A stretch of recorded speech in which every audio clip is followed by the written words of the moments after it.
Is the review of హనీమూన్సే హత్య. ఇదొక documentary series. Recent గా జరిగిన 5 మర్డర్స్ కి సంబంధించి ఒక డాక్యుమెంటరీ ఇది.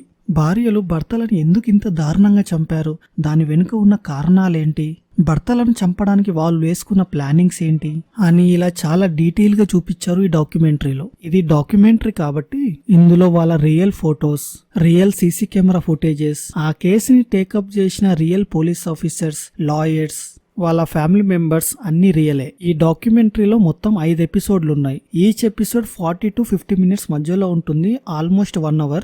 ఒక్కొక్క ఎపిసోడ్ ఒక్కొక్క మర్డర్ కి సంబంధించి ఉంటుంది. ఫస్ట్ ఎపిసోడ్, అప్పుడే పెళ్ళైన ఒక జంట హనీమూన్ కి వెళ్ళాక అక్కడ భార్య భర్తని కొంతమంది దుండగులతో చంపేసి ఆ డెడ్ బాడీని లోయలో పడేసిన కేస్.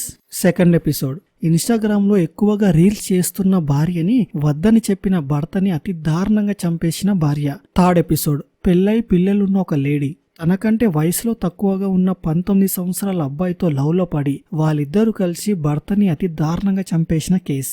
ఫోర్త్ ఎపిసోడ్, తన భర్తని మర్దితో కలిసి చంపేసిన భార్య. పక్కా ప్లానింగ్ తో చేశారు కానీ పోలీసుల ముందట వాళ్ళ ఆటలు సాగలేవు. ఫిఫ్త్ ఎపిసోడ్, పెళ్లి చేసుకున్న భర్తని తన ప్రియుడితో కలిసి అతి దారుణంగా చంపేసి ఒక డ్రమ్ములో పెట్టి సిమెంట్ తో పూడ్చిన కేస్.